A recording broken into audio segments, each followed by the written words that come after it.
Hello friends, welcome back to my channel. Friends, ఎవరైనా మన ఛానల్ని ఫస్ట్ టైం చూస్తున్నట్లయితే తప్పకుండా సబ్స్క్రైబ్ చేసుకోండి. అలాగే పక్కనే ఉన్న బెల్ ఐకాన్ని క్లిక్ చేసి ఆల్ అనే ఆప్షన్ని సెలెక్ట్ చేసేసుకోండి. ఇక ఈరోజు వీడియో అయితే చాలా ఇంట్రెస్టింగ్గా ఉండబోతుంది. ఎక్కడ స్కిప్ చేయకుండా చివరి వరకు చూడండి. ఈరోజు వీడియోలోకి వెళ్ళినట్లయితే విశ్వాని జైల్లో నుంచి బయటికి తీసుకొచ్చిన భద్రావతి, ఇక షాక్లో ధీరజ్. ఇక ఏం జరిగిందో చూద్దాం ఫ్రెండ్స్. భద్రావతి అయితే మనం ఎలాగానైనా మన విశ్వాగాన్ని బయటికి తీసుకురావాలిరా అంటూ సేనాపతితో అంటూ ఉంటుంది. లేకపోతే ఆ ధీరజ్ గాడు మనల్ని అన్నేసి మాటలు అంటాడా అని అంటూ భద్రావతి అయితే సేనాపతితో, మనమేంటి, మన స్టేటస్ ఏంటి, మనం ఆ రామరాజు గారిని కాళ్ళు కడగడమేంట్రా అని మన ఆస్తులు మొత్తం అమ్మినా సరే మన విశ్వాగాన్ని మనమే బయటికి తీసుకురావాలి అంటూ ఇక భద్రావతి అయితే ఆలోచిస్తూ ఉంటుంది. ఇక ఒక మంచి లాయర్ని చూడురా సేన, మనం ఇంకా విశ్వాగాన్ని బయటికి తీసుకొచ్చే పనిలోనే ఉండాలి అంటూ ఇక భద్రావతి అయితే ఆలోచిస్తూ ఉంటుంది. ఇంకా ఇటు వెళ్ళినట్లయితే ప్రేమ నర్మద ఇద్దరూ కలిసి వల్లి నిజస్వరూపాన్ని బయట పెట్టడానికి వల్లి భాగ్యంతో మాట్లాడిన మాటలన్నీ రికార్డు చేసి ఇక వల్లితో ఆటాడుకుంటారు. ఇక వల్లికి అయితే దెబ్బపై దెబ్బ కొడుతూ వల్లికి మాత్రం చుక్కలు చూపిస్తూ ఉంటారు.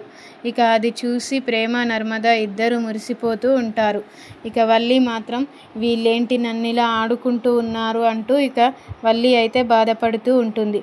ఇక వేదవతికి కూడా నిజం తెలిసిపోవడంతో ఇక వల్లి చేసే చేష్టల్ని వేదవతి కూడా నచ్చకపోవడంతో ఇక వల్లికి అయితే బాధ అనిపిస్తుంది. ఇక అంతలో అక్కడికి రామరాజు వచ్చి వల్లి వల్లి అంటూ కోపంగా పిలుస్తాడు. ఇక వల్లి అయితే ఒక్కసారిగా షాక్ అవుతుంది.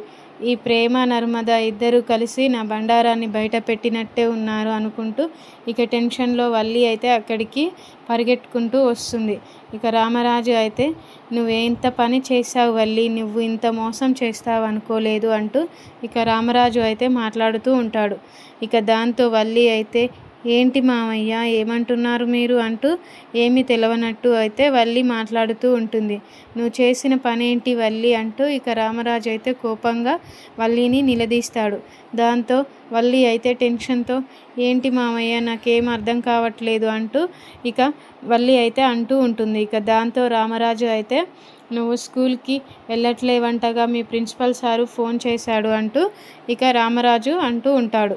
దాంతో వల్లి అయితే, అమ్మా ఇదా విషయం, ఇంతసేపు టెన్షన్తో చంపేశారు మామయ్య గారు, నేను వేరేదేదో అనుకున్నాను అని అనగానే ఇక వెంటనే నర్మద అయితే, వేరే అంటే ఏంటిది అక్క అని అంటూ ఉంటుంది. ఇక దాంతో వల్లి అయితే, అమ్మా దొరికిపోయానే, ఈ ప్రేమకు ఏమీ పని ఉండదు నాతో ఆడుకోవడం తప్ప, ఏదో టెన్షన్లో అలా నోరు జారాను, ఇప్పుడు నేను వాళ్ళకి ఏమి సమాధానం చెప్పాలి అంటూ ఇక వల్లి అయితే టెన్షన్ పడుతూ ఉంటుంది. ఇక దాంతో నర్మద అయితే, మళ్ళీ ఏంటక్క, నువ్వు ఏ విషయం గురించి అనుకున్నావో చెప్పు అంటూ ఇక వల్లిని నర్మద అయితే అడుగుతూ ఉంటుంది. ఇక దాంతో వల్లి అయితే, మా అమ్మ నాన్నలు రాక చాలా బోలెడని రోజులు అవుతుంది కదా, దాని గురించేనేమో అని అనుకున్నా అని అంటుంది వల్లి.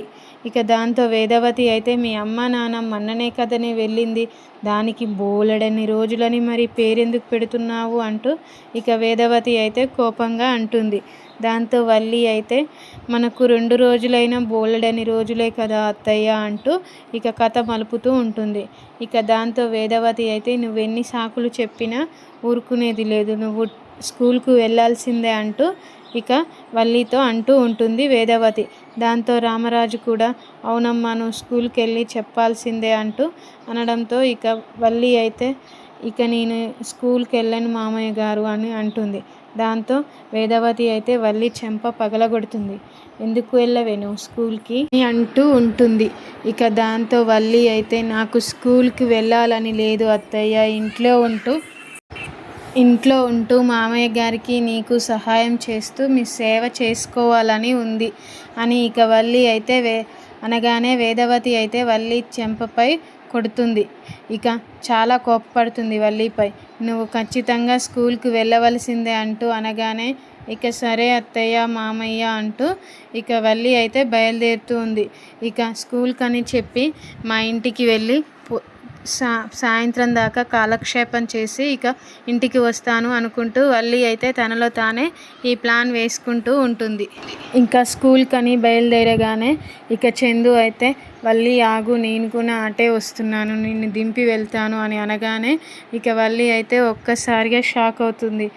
పర్వాలేదులే బా, నేను నడుచుకుంటూ వెళ్తాను అని అనగానే పర్వాలేదులే, నేను అటేగా వెళ్ళేది, దింపెళ్తాను అంటూ ఇక చందు అయితే వల్లిని తన బైక్పై కూర్చోపెట్టుకొని తీసుకెళ్తాడు. దాంతో వల్లి అయితే ఒక్కసారిగా షాక్ అయి నేను సాయంత్రం దాకా కాలక్షేపం చేసి ఇక మా ఇంటికి వెళ్ళి వద్దాము అనుకుంటే చందు బావ నాతో వస్తున్నాడు, ఇప్పుడు నేనేం చేయాలి అంటూ ఇక వల్లి అయితే ఆలోచిస్తూ ఉంటుంది. ఇక చందు బావ ఎంత వచ్చినా స్కూల్ ముందు దింపి వెళ్తాడు. బావ అటు వెళ్ళగానే నేను మా ఇంటికి వెళ్ళి సాయంత్రం దాకా ఉండి వస్తాను అనుకుంటూ ఇక తనలో తానే అనుకుంటూ ఉంటుంది వల్లి అయితే. కానీ చందు అక్కడికి వచ్చి ఇక వల్లిని దింపి నేను కూడా మీ ప్రిన్సిపల్తో మాట్లాడతా పా వల్లి అంటూ అనగానే ఇక వల్లి అయితే ఒక్కసారిగా షాక్ అవుతుంది.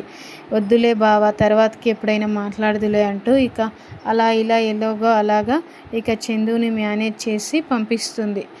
ఇక వల్లి నిజస్వరూపం ఎక్కడ భయపడిపోతుందో అని ఇక వల్లి అయితే టెన్షన్ పడుతూ ఉంటుంది. ఇక భాగ్యం దగ్గరికి వెళ్ళి జరిగిన సంగతి అంతా చెబుతూ ఉంటుంది వల్లి అయితే. ఇక భాగ్యం అయితే ఏం పర్వాలేదు తల్లి, మనం ఏదో ఒక ప్లాన్ చేసి అంతా మేనేజింగ్ చేద్దామంటూ అంటూ ఉంటుంది. ఇక దాంతో వల్లి అయితే నా బొంద మేనేజ్ చేస్తావు, నీ వల్ల నా సంసారం అంతా కుప్పకూలిపోయేలా ఉంది, ఏమీ చదువుకోలేని నన్ను MA ఇంగ్లీష్ అంటూ చందు బావకిచ్చి పెళ్లి చేశారు, వాడికి నిజం తెలిసిన అంటే నా సంసారం అంతా కుప్పకూలిపోతుంది అంటూ ఇక వల్లి అయితే చాలా బాధపడుతూ ఉంటుంది. ఇంకా భద్రావతి అయితే ఒక మంచి పోలీస్ని పట్టి వాడికి లంచం ఇచ్చి ఇక ఆ విశ్వగాడిని అయితే బయటికి తీసుకొస్తుంది. ఇక ఆ పోలీస్ అయితే లంచం ఇస్తే చాలు ఎంత పెద్ద కేసునైనా డీల్ చేసేస్తాడు. ఇక ఆ పోలీస్ని బట్టి విశ్వాన్ని అయితే బయటికి తీసుకొస్తుంది. ఇది తెలుసుకున్న ధీరజ్ ఒక్కసారిగా షాక్ అవుతాడు. ఇక మా అమూల్య జీవితానికి అన్యాయం జరగవలసిందేనగా ఆ విశ్వగాడిని ఎలా బయటికి తీసుకొచ్చారు అంటూ ఇక కోపంతో ఇక ధీరజ్ అయితే పోలీస్ స్టేషన్కి వెళ్తాడు.